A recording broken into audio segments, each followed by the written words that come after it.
To some people, Paper Mario is not something that comes to mind when they think of games that age well, and can still be played even to this day. Now, I'm not here to talk about what other people think or say, I'm here to tell you my opinion on the matter at hand. The reason why I decided to do a video on Paper Mario for the Nintendo 64 is because it's a game I have really fond memories of, something that I can't easily forget, and it's all for a good amount of reason. Paper Mario, in my opinion, is a masterpiece in its own genre and in its own way, and was somewhat of a step up from the other Mario RPG games. Now, let's start the video with the graphics. Now, I'm pretty sure I know what most of you are thinking. Graphics don't matter, only gameplay does. And to some extent, you might be right, but also wrong at the same time. There are people who indeed play games just for the realistic graphics, but I'm not one of them. However, I have to say that graphics play a big role in how the game is perceived by gamers. Maybe not as much as the gameplay, but it still does. Paper Mario is not to say an ugly game, on the contrary, it was something that my eyes grew fond of. Sure, it was all paper, but the atmosphere that was portrayed by the paper, especially the greenery, if I may call it that, reminded me of those old cartoons I used to watch and never failed to bring a smile to my face. If I was having a hard time finding what I had to do, I'd just relax and walk around and enjoy the scenery.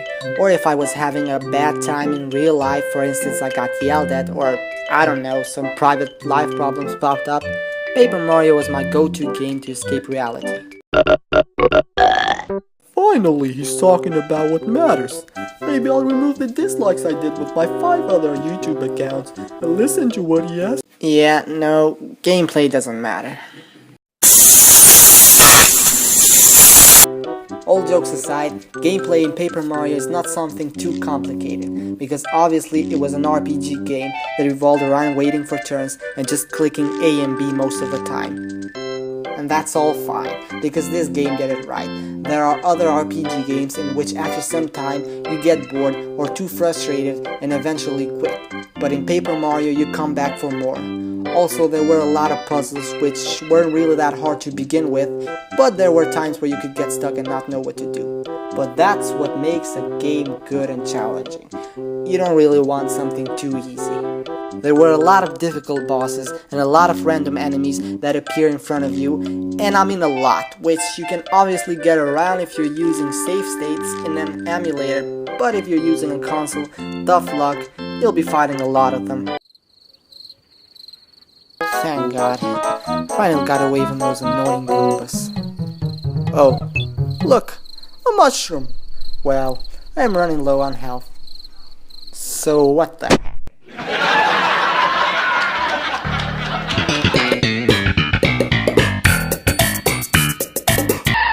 Yep, there are also Goomba traps. As if there wasn't enough of them to begin with. Oh well.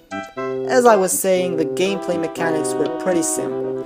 If you could time your button press right, you could kill enemies easily. But if not, then good luck, you'd have to try again. And now back to my point. It's a game that anyone can pick up and play, because it's not really complicated. Just like Egoraptor said in one of his videos, the game teaches you how to play as you move on. And no, not in the boring school way, but in a charming way that keeps you intrigued and makes you want to play more. Story-wise, the game isn't bad. Yes, it involves a princess getting captured again. But she gets captured in the most badass way and gets imprisoned in the fucking sky. Let's be honest, the game might be using the old Mario story formula, which every game in the series does, but if you think it's the same thing, you have to be really ignorant, or you just haven't played the game at all. Either way, you're wrong. The story isn't as simple as before, and now you get to meet new characters as you progress and learn about their story and what they dream to become.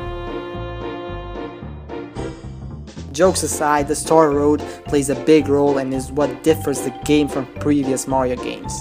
Each chapter gives you fun and frustrating moments, and characters which you love and ones that you despise and want to see get burned like the worthless paper that they are. Yeah, there are characters like that.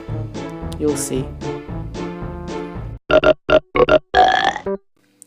I am aware that there are people who hate Paper Mario as a game, but I'm pretty sure that the soundtrack gets little to no hate or backlash at all. The soundtrack was composed by these two guys who I don't want to butcher their name pronunciation. And the composing guy himself, Koji Kondo, which I'm sure a lot of people recognize his work. No, the music is good when his name is mentioned. The music holds up even to this day. I've seen it used in different videos. I even use it myself in this video I'm doing right now. The songs in YouTube also get a lot of views because people come back to listen to it for nostalgic reasons, because as I said, it's that good. The music always fits the atmosphere in the game. Whether you were just walking around Toad Town or fighting Bowser, it was always on point. So the conclusion of this video is, the game is good, the graphics aren't the worst, the gameplay is addicting, and the story is good for Mario standards.